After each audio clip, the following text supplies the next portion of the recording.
¿Qué tal? ¿Cómo le va? Muy buenas noches. Bienvenidos a esta nueva edición de Objetivos por Canal C de Cablevisión. Como es habitual, los sábados a las 20:30 horas y la reiteración los lunes de 13 a 14 horas.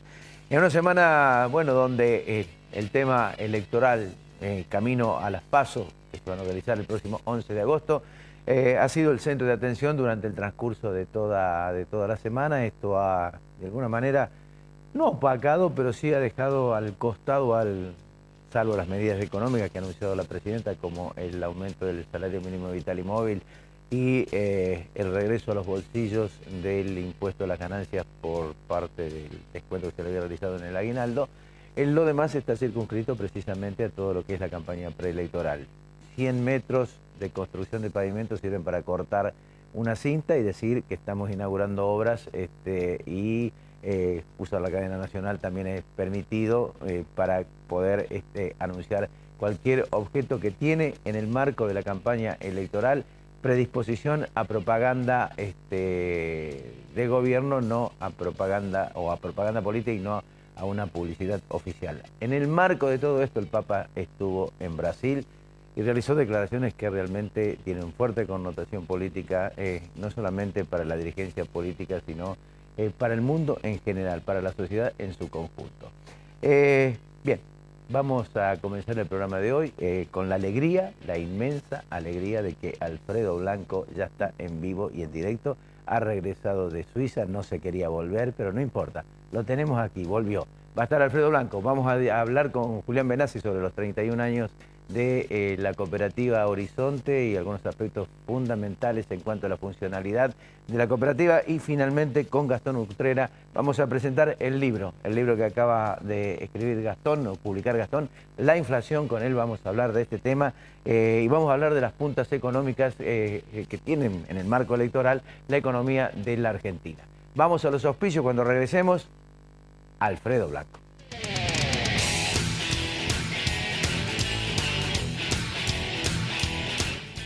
Marco Aurelio Sosa. www.fabicur.com.ar. Consejo Profesional de Ciencias Económicas. Gama. Juntos hacemos futuro. Instituto San Agustín, IMIX, CIAFA, Centro Robles.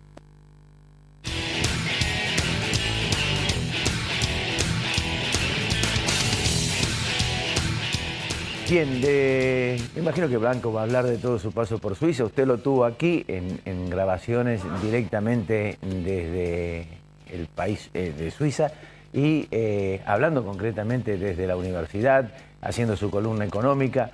Vamos a los auspicios y le preguntamos de qué quiere hablar hoy, al margen de la economía.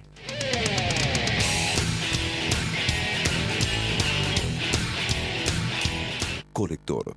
Junto a Rentas, trabajando por el futuro de los cordobeses. El defensor del pueblo al servicio de todos. Reclamos y consultas 0800-777-0337. Tucumán 25, tercer piso, Córdoba. www.fabicur.com.ar. Marco Aurelio Sosa. Defensor de los derechos de las niñas, niños y adolescentes de la provincia de Córdoba. República de Chile sin número, Parque Sarmiento, Córdoba. Teléfono 0351 598 7620 al 25. Luego de muchos años, los vecinos de Barrio Don Bosco tienen un gran motivo de alegría. El intendente Ramón Javier Mestre inauguró la recuperación y sistematización de la avenida Gandhi, la puerta de entrada a este importante barrio de la ciudad. Además, anunció la continuidad de los trabajos para su pavimentación total. La primera etapa inaugurada incluyó obras de asfalto, cordón cuneta, bocacalle de hormigón e iluminación del cantero central. Una inversión de más de 3 millones de pesos, íntegramente aportados por el municipio, para dar respuesta a una demanda histórica de los vecinos del sector. Una obra que forma parte del plan de bacheo y pavimentación, que ya alcanza a más de 250 cuadras en toda la ciudad. Ordenando y trabajando. En eso estamos. Municipalidad de la Ciudad de Córdoba. La Muni.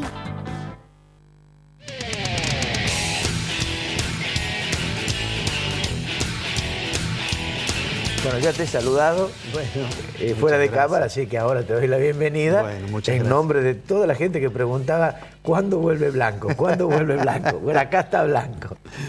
Sí, acá estamos, contentos de estar de vuelta en el programa, que los he extrañado bastante. Le he dado extrañamos bastante también. trabajo con Te extrañamos también. con los vídeos que mandaba. Le he dado bastante pero trabajo son a la buenos, gente son técnica buenos, son porque trataban de que Bueno, se fuera. contame cómo es Suiza. A ver, para empezar, La impresión, digamos, de cualquier persona que está un tiempo en Suiza, bueno, es la impresión de estar en un país muy ordenado.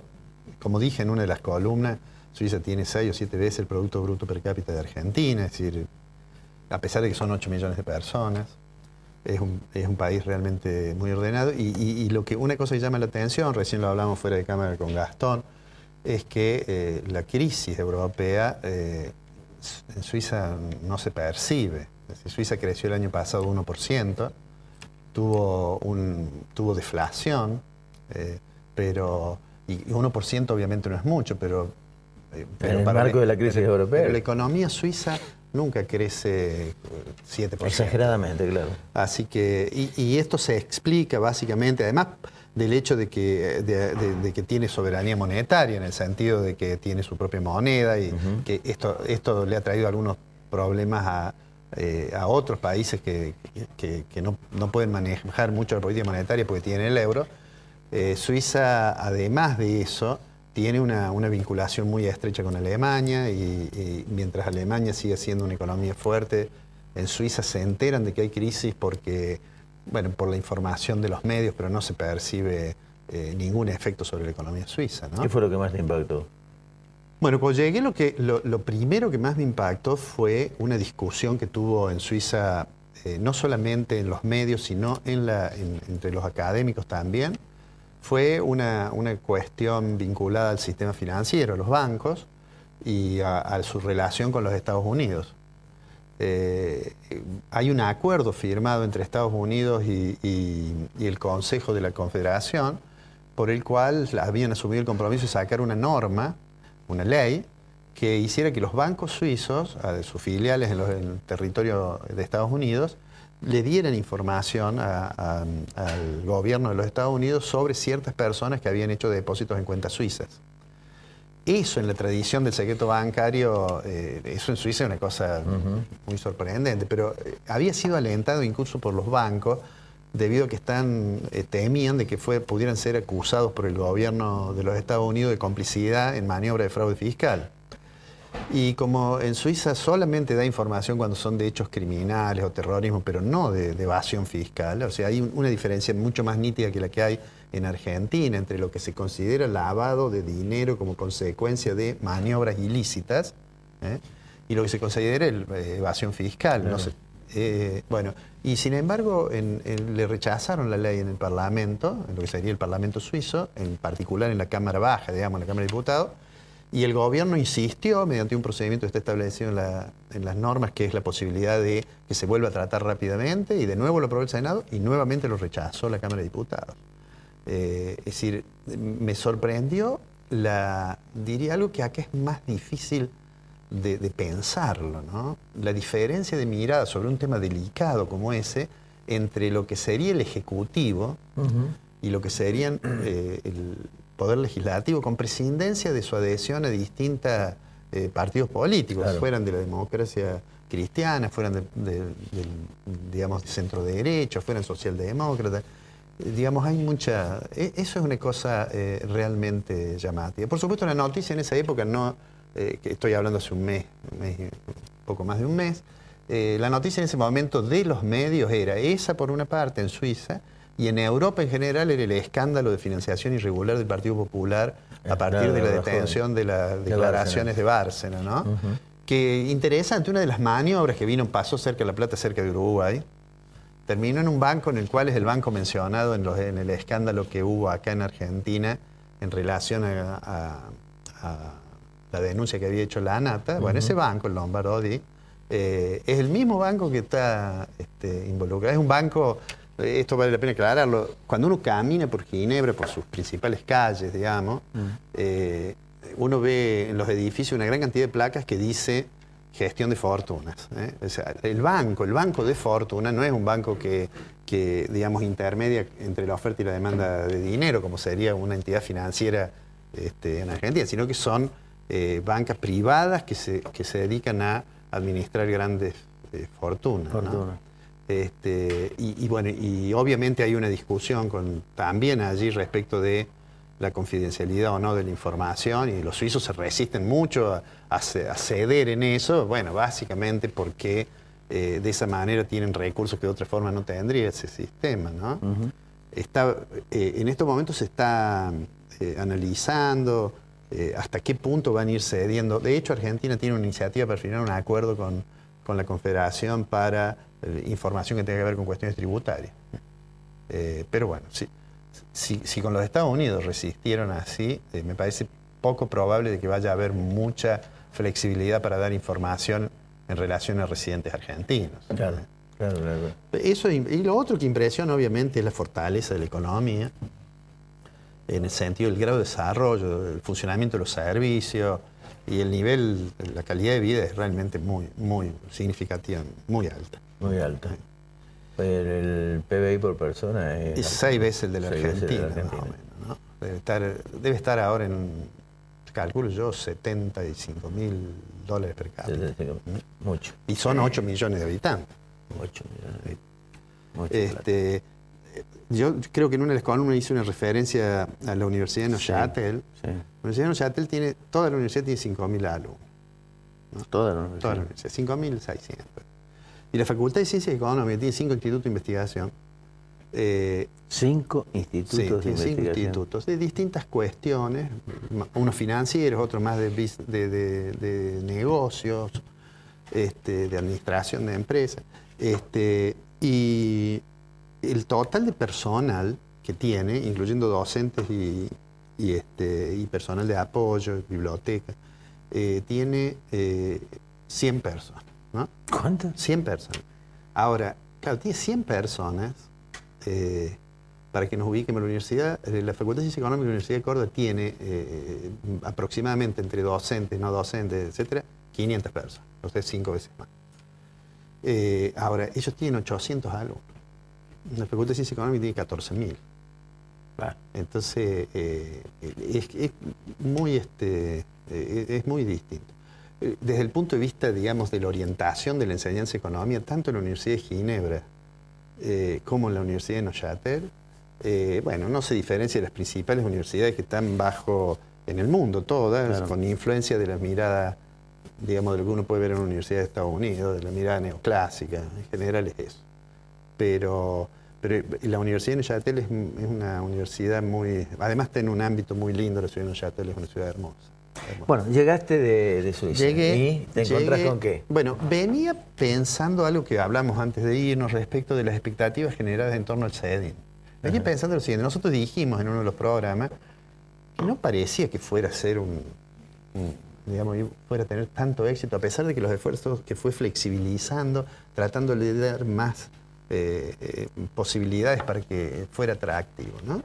Y más allá de los juicios sobre lo ético, ¿no? Digamos, de la decisión de este sistema de esterilización voluntaria, sin lugar a dudas, hasta ahora, si uno mira hasta ahora, no ha tenido un éxito significativo. Sin embargo, nosotros estamos muy acostumbrados a que una noticia va sustituyendo a otra. Claro. Ahora, ayer, hoy mismo, la discusión es, bueno, y esto de que se aumentó el mínimo no imponible, uno dice, bueno, es por las elecciones. Como bien decías vos, el tema de que vamos camino a las primarias obligatorias, simultáneas obligatorias, ha capturado toda la información. Entonces, cualquier decisión, dice, bueno, vamos a devolverle la plata que le retuvimos de impuesto a las ganancias del medio aguinaldo, dice, bueno, pero es porque las elecciones. Y vamos a aumentar el salario mínimo vital y móvil, bueno, por las elecciones, ¿no? Y ya nadie habla mucho de los CEDIN. ¿No? Y seguramente la semana siguiente habrá otro hecho. Y mientras todas estas cosas se hacen, bueno, el funcionamiento de la economía, digamos, opera de acuerdo a las situaciones de decisiones que han ido tomando. Y la impresión es que las principales cuestiones, lo que nosotros señalamos como principales problemas que hacían que la realidad económica, del diseño político económica de hoy, no tenga nada que ver con la de hace 4 o 5 años, se mantiene igual. Es decir, la situación en relación al tipo de cambio sigue siendo la misma. Una semana dicen parece que aumenta un poco más el dólar. Ayer han tomado decisión de acelerar un poco la la tasa de devaluación del mercado oficial, pero los problemas siguen siendo los mismos, siguen siendo las dificultades que tenemos en relación al sector externo, y en particular al mercado cambiario, siguen siendo las restricciones en ese terreno, sigue siendo el problema de la inflación. De eso seguramente hablaremos con Gastón, que acaba de publicar el libro. Sí, toda la sensación es que en materia de inflación, el anuncio de inicialmente congelar 10.000 productos, el anuncio de congelar 500 después y liberar 9.500, etcétera, etcétera, son medidas que toman el título del diario un día y después da la impresión que surge otra iniciativa y esta se olvida, ¿no? Ha pasado a lo largo. En una época aparecía de que íbamos a hacer, se le empezó a llamar sintonía fina, a tratar de retocar la política de subsidio, que duró un mes, y después se discutió si se modificaba el artículo 20 de la Carta Orgánica del Central, duró 2 semanas la discusión, después, bueno, vino el blanqueo, ahora recientemente el blanqueo duró un tiempo, pero lo concreto es que si uno piensa en términos de estrategia global, integral, para resolver esos problemas que aparecen, el problema de inflación, parecería que el gobierno ha tomado la decisión de que por ahora lo que hay que tratar es de llegar lo mejor posicionado a las elecciones y después, digamos, se verá, ¿no? Y digo, y esto es por un lado del lado del gobierno y por otro lado también de algunos de los críticos del gobierno, ¿no? Algunos críticos del gobierno parece que todos los días, cada medida que tome el gobierno es una oportunidad para tratar de exhibir un espíritu muy crítico, a veces escondiendo una cierta nostalgia por políticas económicas del pasado. Pero lo concreto que en términos de diseño, yo veía ahora se discute sobre que le vamos a devolver, dice la presidenta, la retención de ganancias por la media cuota. Entonces se discute, la discusión debería ser el sistema tributario argentino. Así es. Pero el bueno, debate con la reforma financiera, ¿no? Por ejemplo, el tema de la reforma financiera. Hay muchos, incluso digo, del oficialismo, se habla mucho sobre la necesidad de un país productivo y si uno mirara y piensa que los indicadores, que el mercado da señales sobre qué es lo que es, hacia dónde se van a orientar los recursos en una economía como en Argentina, claramente el sistema financiero aparece privilegiado. Es decir, hay una gran discusión porque vamos a devolver la retención de ganancias, ¿no es cierto? En un país de un gobierno que está preocupado supuestamente por la distribución del ingreso y que cobra impuestos sobre el impuesto sobre algunos niveles de salario que no son exuberantes y sin embargo no grava la renta financiera. O sea que es como que tenemos una discusión en la superficie que tiene poco que ver con las cuestiones de fondo. Te quedas de hablar con Julián Benassi sobre los 31 años de Horizonte. Te digo una cosa a propósito de Horizonte. Sí. 31 años cumple Horizonte.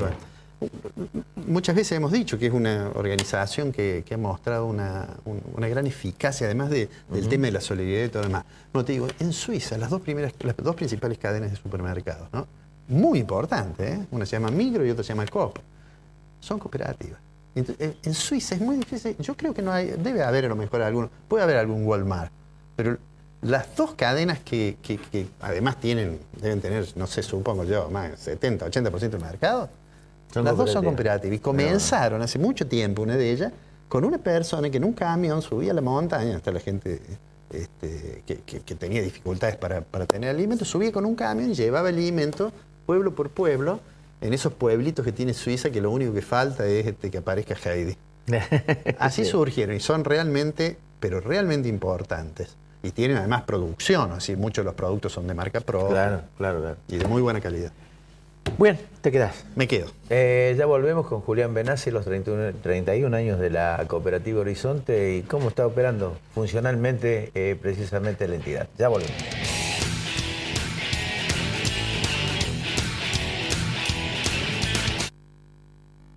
Colector, junto a Rentas, trabajando por el futuro de los cordobeses.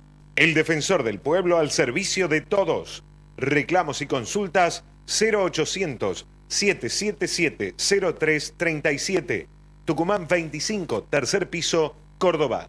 www.fabicur.com.ar. Marco Aurelio Sosa.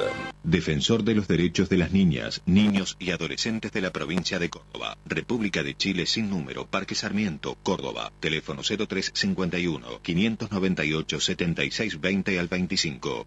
Luego de muchos años, los vecinos de Barrio Don Bosco tienen un gran motivo de alegría. El intendente Ramón Javier Mestre inauguró la recuperación y sistematización de la avenida Gandhi, la puerta de entrada a este importante barrio de la ciudad. Además, anunció la continuidad de los trabajos para su pavimentación total. La primera etapa inaugurada incluyó obras de asfalto, cordón cuneta, bocacalle de hormigón e iluminación del cantero central. Una inversión de más de 3 millones de pesos, íntegramente aportados por el municipio, para dar respuesta a una demanda histórica de los vecinos del sector. Una obra que forma parte del plan de bacheo y pavimentación, que ya alcanza a más de 250 cuadras en toda la ciudad. Ordenando y trabajando. En eso estamos. Municipalidad de la Ciudad de Córdoba. La Muni.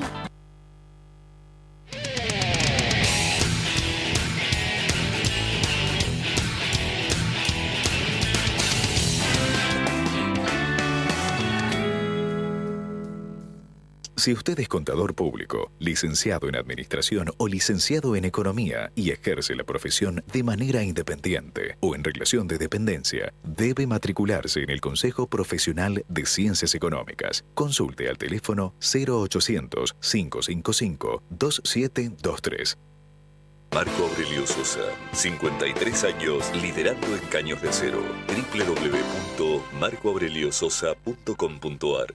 La calidad, nuestra pasión. La satisfacción del cliente, nuestra obsesión. En Fabicur Ixa hacemos la vida más segura. www.fabicur.com.ar. Instituto San Agustín. Atención especializada con sistema de autorización y provisión de medicamentos oncológicos. Confiabilidad y seguridad. Certificación en normas ISO 9001.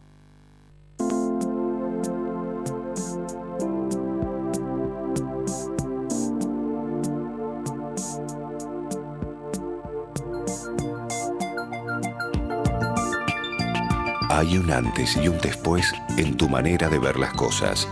Descubrí tu mirada en High Definition. Novar. Ver mejor. Es posible.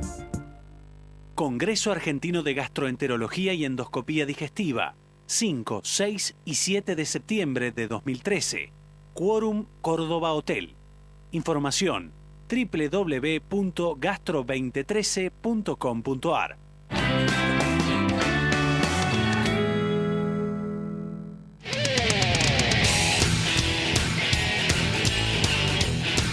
Hablar de Julián Benassi es hablar de Cooperativa Horizonte. Cumple 31 años con un desarrollo realmente importante. 80 viviendas por mes, casi 3 hectáreas están entregando por estas horas. Es decir, ha tenido una explosión en cuanto a la capacidad de trabajo realmente impresionante. Julián, ¿cómo te va?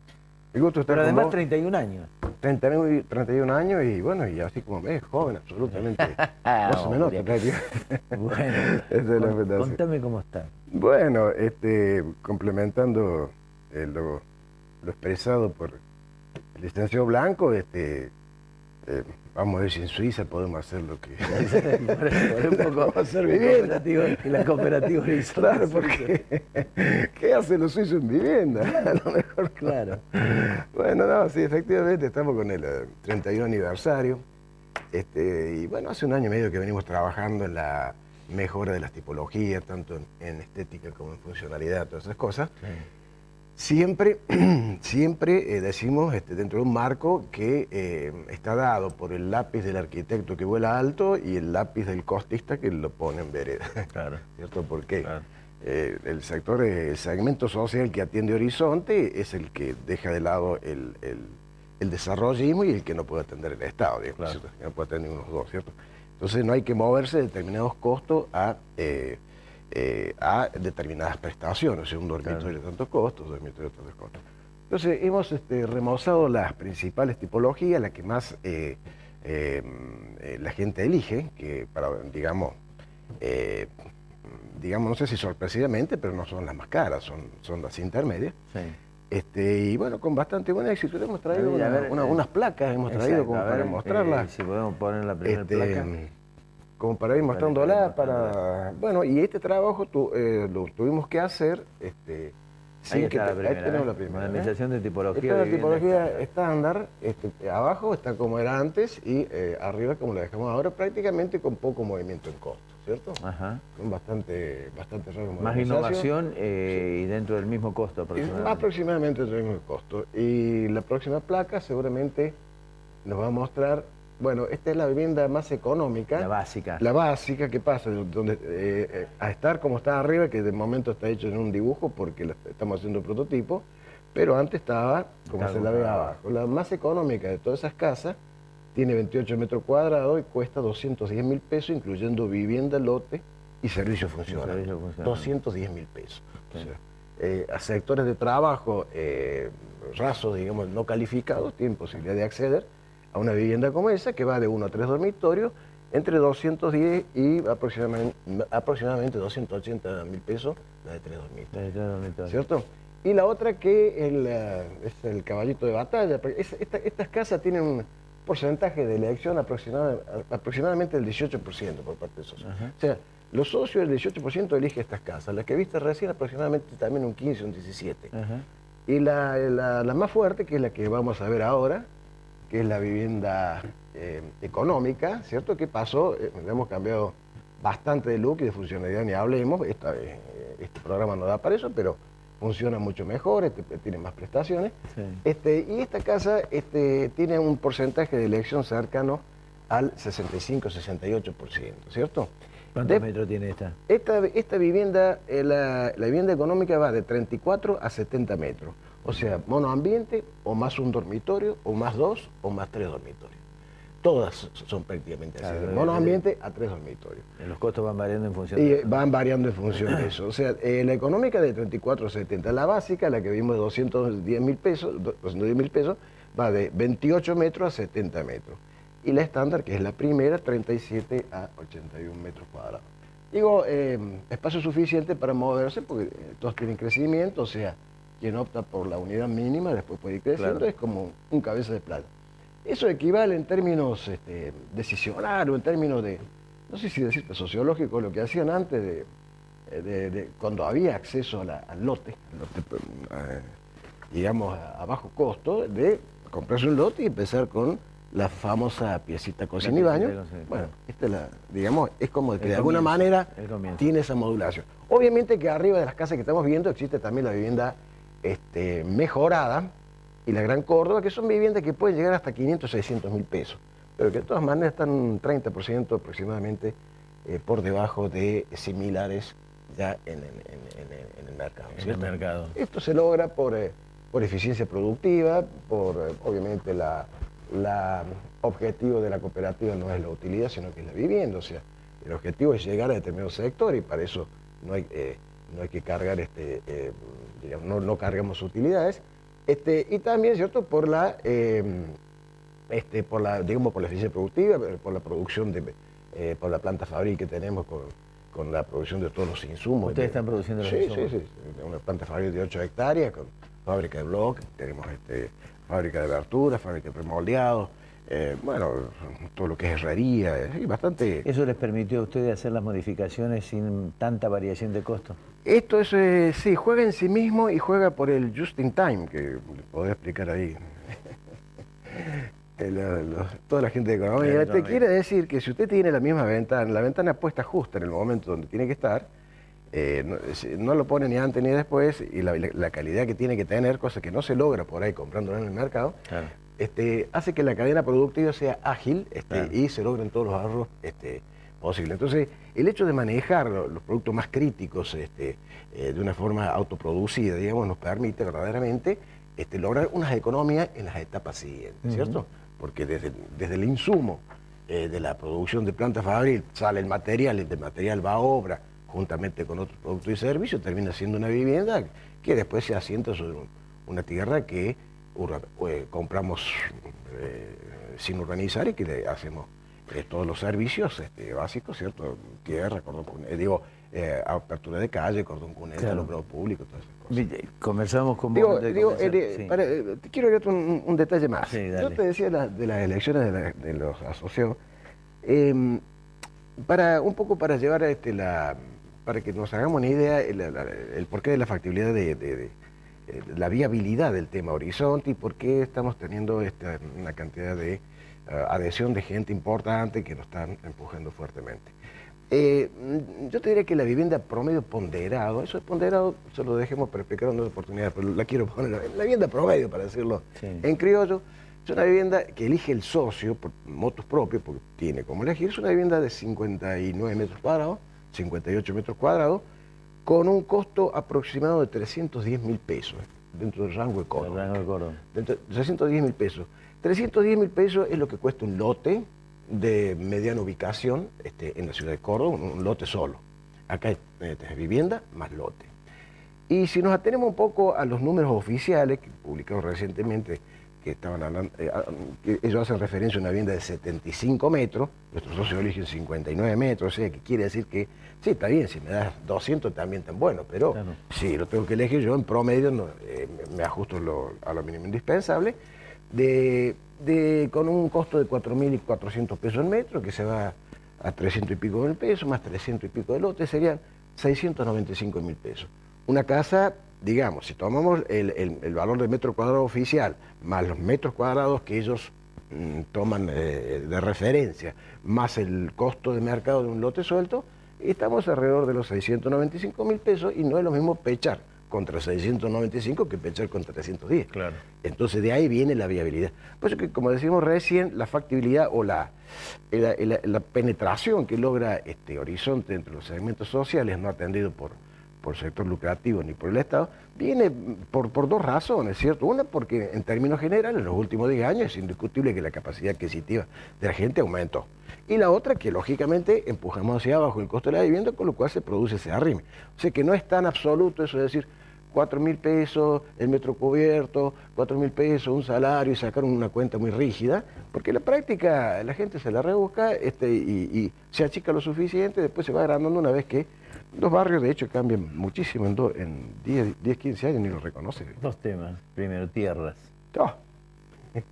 ¿Quién tiene tierra? ¿Quién tiene tierra? ¿Alguien conoce? Tengo un amigo acá, nos puedo contactar con un amigo Mestre acá. No, estamos en buenas relaciones. Estamos mejores relaciones con Mestre que lo que estamos con mi socio político por aquel entonces. Por aquel entonces, Luque. Tenemos un problema de tierra, estamos consumiendo prácticamente entre 2 y 3 hectáreas por mes. O sea que hoy comprar una hectárea es una muestra. Compramos cualquier cosa porque donde hay que comprar. Pero verdaderamente tierra con entorno aceptable es un problema duro de vencer. Entonces estamos entrando por la vía de los convenios urbanísticos, donde sobre fracciones grandes que están colindantes con sectores urbanizados, se propone al municipio cambiarlo de patrón de uso de suelo o rezonificarlo, y el municipio, bueno, tiene una participación en eso de un cercano 10%, y tenemos 3 o 4 fracciones grandes que están rondando más de 100, 120 hectáreas, los cuales nos darían una tranquilidad para varios años, porque estamos hablando de arriba de 3.000 casas, ¿no? Inflación, ¿cómo lo resuelven? No, la inflación, cuando hablamos de capacidad adquisitiva, es la resultante de la carrera entre precios entre la ganancia, el salario y el impuesto. O sea que si el salario sigue suficientemente a suficiente velocidad, los precios, por decirlo así, que tiene una sumatoria de todo eso,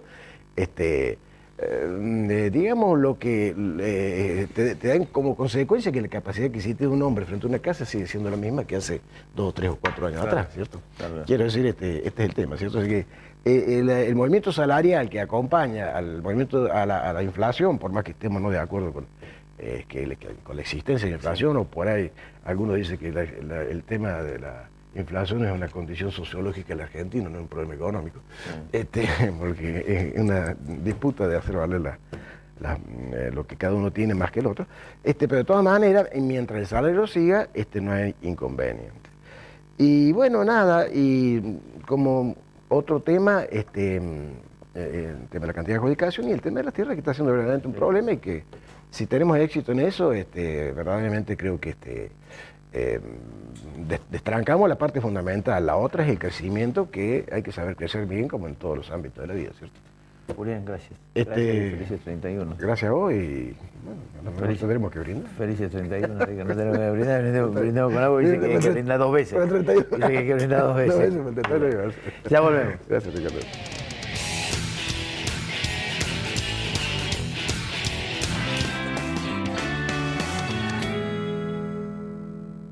SIAFA, Sistema de Autorización y Provisión de Medicamentos Oncológicos. Confiabilidad y seguridad. Certificación en normas ISO 9001. IMIX, Sistema de Autorización y Provisión de Medicamentos Oncológicos. Confiabilidad y seguridad. Certificación en normas ISO 9001. Restaurant y Marisquería Anastasia. ¿Necesitas festejar? Pensá en el Arrabal.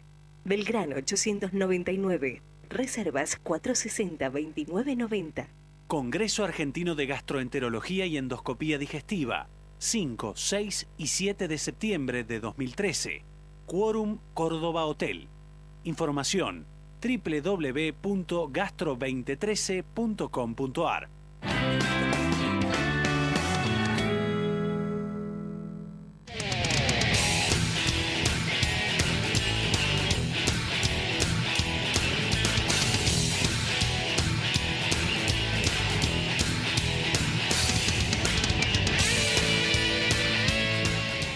El prólogo dice, continuando con el camino iniciado con Macroeconomía para no economistas, cómo sobrevivir en una economía interesante, este libro pretende realizar un aporte al debate sobre la inflación, la enfermedad crónica que padece nuestra economía desde hace muchas décadas y que los argentinos merecemos erradicar definitivamente para dejar de desperdiciar nuestras energías y talentos en buscar el modo de sobrevivir al entorno económico hostil que genera la inflación y podamos comenzar a focalizarnos en cómo innovar, crecer, generar empleo y mejorar la calidad de vida de nuestro país. Gastón Utrera, marzo 2013. Gastón, gracias por venir. Gracias, Ricardo, por la invitación. Aquí está la presentación del libro, o sea, esta es la portada. La edita Edicom, Blanco. Que es la editorial del Consejo Profesional de Ciencias Económicas de la Ciudad Autónoma. Sí, señor. Bienvenido, Gastón. Gracias. Es interesante, Gastón ha escrito un libro sobre inflación y él, por ser un economista joven, él es un hombre que la mayoría de su vida la vivió sin inflación. Sin inflación. Claro. Y cuando uno habla con los estudiantes, sobre todo ahora ya no tanto, porque ya hace varios años que tenemos inflación, Claro. Fue una cuestión novedosa, porque algunos, los que ya somos más viejos, teníamos incorporada ya como una hipótesis cotidiana de que mañana las cosas iban a costar más que hoy, ¿no? Claro.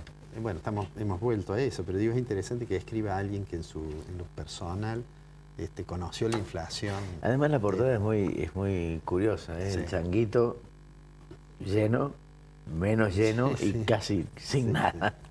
Pero vos sabés, es interesante esto que decías, tiene que ver con la historia inflacionaria de Argentina. En los últimos 70 años hemos tenido el 75-80% del tiempo inflación de 2 dígitos. Claro. Porque en realidad cuando vos ves esos 70 años, hubo una sola década de estabilidad de precios, que fue la década del 90, algún año suelto por ahí, como en este caso 2003, 2004, con inflación de menos del 10%, pero siempre hemos tenido inflación mucho más alta durante los 70 y los 80, ni hablar. Entre el 75 y el 91 hemos estado exactamente, prácticamente todo el tiempo con inflación arriba del 100%, totalmente esa década y media arriba del 80% anual, que si ahora nosotros estamos preocupados y estamos viendo las consecuencias que genera una inflación del 25, bueno, claramente una del 80 o del 100 es mucho más grande, y una hiperinflación para quienes no la vivieron o la vivimos de muy chicos, es muy difícil hacerse una idea de cómo puede llegar a funcionar una economía con precios que suben en el transcurso del día. Realmente, claro. Por eso es una enfermedad tan agresiva, tan violenta con el funcionamiento de la economía, porque prácticamente nada puede funcionar en un contexto de esas características. Claro, quienes hemos convivido con hiper y con inflaciones, como dice Gastón, de 80, 100%, sí. Es decir, hemos visto cómo se ha pulverizado la expectativa de vida de mucha gran parte de la sociedad. Sí, claro. Y decir, ahora tener el 25 es como que uno se vuelve más cauto, aparte de más viejo, más cauto a la hora de medir las expectativas futuras, ¿no? Es decir, uno dice 25, pero y si es más adelante, Sí, además con el 25 ya los efectos. Ya los efectos se notan. Estamos más o menos en el promedio de inflación, digo, medido por índice de precios al consumidor que tuvo Argentina de la posguerra hasta el año 75, hasta el Rodrigazo, que estaba en el orden del 22, 26, 27, 28%. Ahora, Gastón dice, ¿cómo comprender y combatir la enfermedad crónica? ¿Cómo comprenderla? Primero, hay una cuestión bastante curiosa. Alguien que mire la economía argentina y diga, bueno, esta gente tuvo 70 años con inflación alta y muy alta. Bueno, los argentinos deberían ser expertos en comprender el fenómeno de la inflación. Y sin embargo, cuando uno escucha las discusiones habituales relacionadas con la inflación, aparecen un montón de falacias, un montón de conceptos equivocados que llevan, por supuesto, a diagnósticos equivocados y a medicina inadecuada. Y creo que hay una idea muy arraigada en Argentina que, además de equivocada, creo que es muy peligrosa, y es la idea de que una inflación alta solo puede bajarse a costa de una recesión feroz, un ajuste feroz y un desempleo muy alto.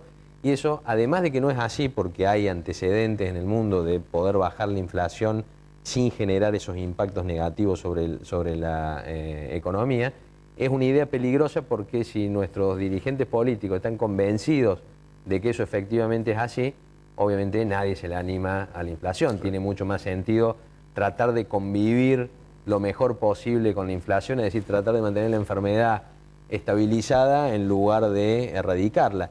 Y si hay alguna buena noticia es que en realidad en el mundo, en los últimos 20 años, el mundo aprendió en los últimos 20 años de qué modo bajar inflaciones elevadas con el menor costo posible en la economía y además cómo mantener una inflación baja, incluso con una economía creciendo fuertemente, porque también hay otra idea muy arraigada pero equivocada de que la inflación es el costo de crecer aceleradamente, que si queremos crecer mucho tenemos que soportar algo más de inflación. Y eso tampoco es correcto porque desde el punto de vista conceptual los fenómenos del crecimiento económico de largo plazo y el fenómeno de la inflación tienen causas distintas y funcionan de manera diferente, pero si vamos directamente a la práctica y a la evidencia, el mundo, salvo ahora desde la crisis de 2007, pero durante muchos años, dentro de los últimos 20 años, el mundo creció mucho, muchos países crecieron mucho, sin tener inflación. De hecho, hoy hablar de inflación es hablar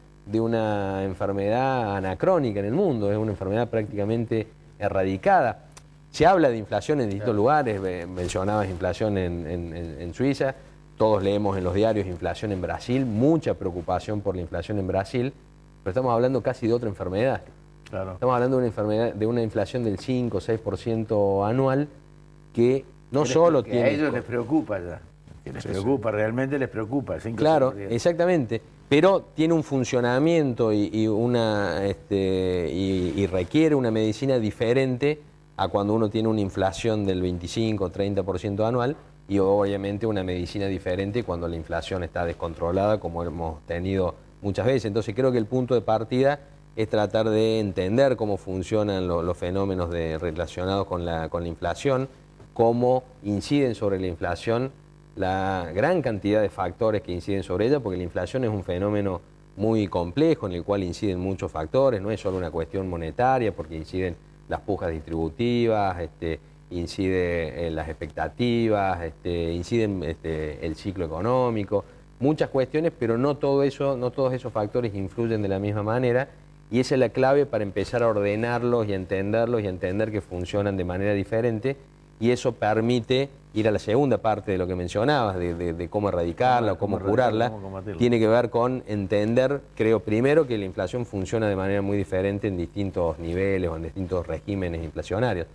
Cuando nosotros vemos, volviendo a lo de Brasil, que Dilma Rousseff se preocupa por la inflación y toma medidas, la medida que tiene que tomar es subir un poco la tasa de interés, bajar el gasto público, es decir, una serie de medidas que terminan impactando negativamente sobre la actividad económica, es decir, tienen que incidir sobre la demanda agregada. Pero cuando uno tiene una inflación del 20, 25, 30%, hace rato que ya se han incorporado otros factores, o se han activado otros factores que generan y que mantienen a la inflación, que son todos los factores vinculados con la inercia inflacionaria, con esto de ya todos estamos acostumbrados a una inflación del 25%, todos tratamos de ajustar precios, contratos, salarios por el 25%, y terminamos teniendo una inflación del 25% que convalida expectativas y regenera ese proceso. Cuando ese proceso está muy instalado, uno corre riesgo al tratar de bajar la inflación con la medicina adecuada para cuando la inflación es baja y no está funcionando este proceso de inercia inflacionaria, uno corre el riesgo de generar un impacto muy negativo. ¿Por qué? Por ejemplo, concretamente, el final de la tablita de Martínez de Hoz, cuando uno trata de frenar la inflación con una herramienta de política macroeconómica como el tipo de cambio, pero la inercia inflacionaria sigue su curso y por lo tanto los precios y los salarios siguen subiendo al mismo ritmo que antes de tomar esa medida, se atrasa el tipo de cambio, se genera un problema de atraso cambiario y no solo la economía sufre mucho, sino que además termina volando por el aire el propio plan económico, es decir, termina fracasando. Por eso es clave entender estos fenómenos, porque si hay un fuerte componente de inercia inflacionaria, hay que tratar de bajarla coordinando expectativas hacia abajo. La buena noticia y la paradoja es que ese proceso que le da cierta estabilidad a la inflación y que mantiene la inflación aún en niveles altos, tiene adentro la propia clave de cómo bajar la inflación sin hacer sufrir la economía. Y tiene que ver con coordinar expectativas de la sociedad para lo mismo que venimos haciendo al 25%, lo hagamos al 20% y después al 15% y después al 10% y vayamos convergiendo a una inflación mucho más baja. Hay mecanismos de política económica que han mostrado en los últimos 20 años ser muy efectivos para coordinar las expectativas, por ejemplo los esquemas de meta de inflación, pero todo esto requiere algo muy importante, que es credibilidad. Y ahí estamos en el problema que tenemos actualmente. Si este gobierno quisiera ir en algún momento por esa línea, difícilmente lo pueda lograr, pero más allá de lo que podamos discutir de por qué no tiene credibilidad y cuánta credibilidad tiene o no tiene, hay un hecho concreto. El propio gobierno nacional intentó a principios de este año incidir sobre ese proceso de inercia inflacionaria, planteándole a los sindicatos que no suban salarios a un ritmo mayor del 20% anual. La propia Presidenta de la Nación lo planteó públicamente y ni siquiera la CGT oficial de Caló le hizo caso, con lo cual es claro que no tiene credibilidad para convencernos de que empecemos a ajustar precios y salarios a un ritmo menor. Pero este tipo de cosas las deberíamos pensar para analizar qué proponen quienes aspiren a gobernar desde 2015. Te hago una pregunta de un tema que obviamente está vinculado, que es la situación fiscal. Cuando decías, bueno, hay problemas de expectativas, problemas de puja distributiva, problemas de naturaleza monetaria, hay problemas también, obviamente, de tipo fiscal.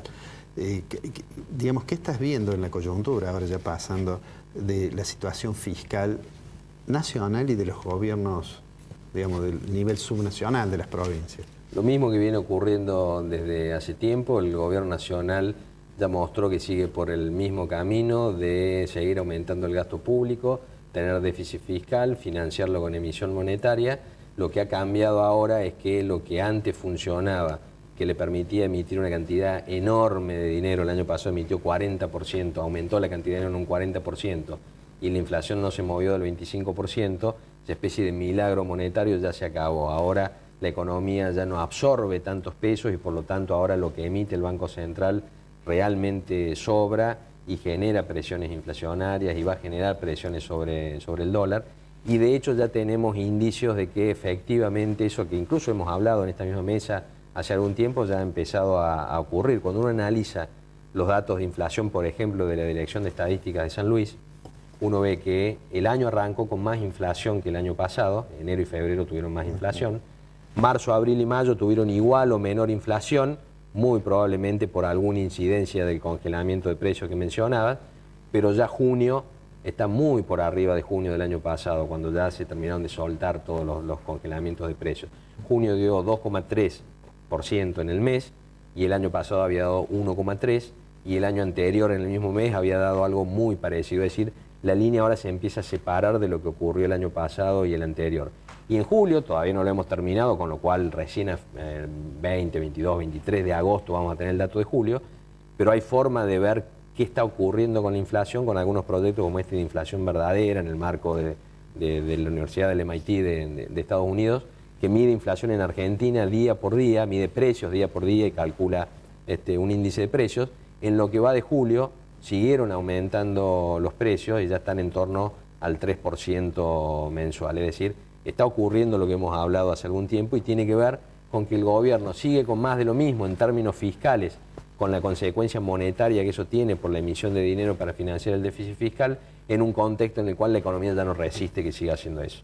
Con lo cual, el escenario después de octubre creo que va a ser de más inflación, y si el gobierno hace algo para intentar frenar la inflación, ya dijimos que no cuenta con la medicina no tan amarga de tratar de coordinar expectativas y hacerlo de manera poco dolorosa, de tal manera que o sigue haciendo más de lo mismo y seguimos teniendo cada vez más inflación, o intenta bajarla sin credibilidad, y cuando un gobierno intenta bajar la inflación sin credibilidad, no tiene otra alternativa que ajustar y forzar a que ese proceso de inercia inflacionaria se termine rompiendo con menos actividad y más desempleo, porque en ese contexto es cuando los sindicatos son los primeros en descolgarse de ese proceso de ajuste, cuando se ven obligados a preservar el empleo en lugar de preservar el poder adquisitivo, como ocurrió, por ejemplo, en 2002. ¿Qué importancia, finalmente digo, qué importancia tiene el resultado electoral de octubre, en este caso, en caso de ganar por un amplio margen, por un margen muy estrecho, con reelección o sin reelección,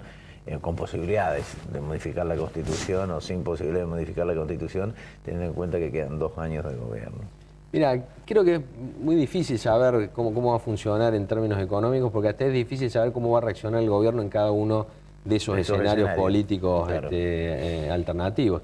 Si ganara por amplio margen, que parece que no es algo que tenga mucha probabilidad, creo que el gobierno va a seguir insistiendo con políticas intervencionistas, con tratar de manejar la economía a la fuerza, y creo que en este contexto ya de tantos problemas acumulados y donde la inflación se empieza a acelerar y donde la actividad económica se está frenando contra lo que dicen la mayoría de los economistas, cuando uno mira bien los datos, el segundo trimestre no creció más, sino que en realidad creció menos. En ese contexto, si ganara haciendo más de lo mismo con posterioridad, va a tener serios problemas económicos. Y si perdiera, bueno, va a ser un gobierno que creo que va a estar pensando más en cómo va a ser la transición para irse relativamente bien en términos de procesos judiciales y una serie de cuestiones en 2015, pero en términos económicos no vamos a estar demasiado diferentes por esto que les planteaba. Hay una alternativa que ya no tiene disponible, y de las dos que tiene disponibles, la verdad no son muy atractivas, muy buenas. Gastón, felicitaciones, gracias por venir. Muchas gracias. Blanco. Una pregunta, Sí. ¿ya están en las librerías? Ya están en las librerías. Digo, para que puedan ir a comprar. Para ir a comprar. Muy atinado lo suyo. Gracias por regresar. Bueno, muchas gracias a usted. Gracias, Gastón. Nos Gracias, vemos gracias. el próximo sábado a las 20:30 horas para seguir haciendo objetivos por Canal 6. Que tenga buen fin de semana.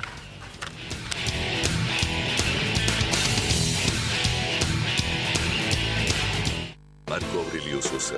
www.fabicur.com.ar. Consejo Profesional de Ciencias Económicas. Gama. Juntos hacemos futuro.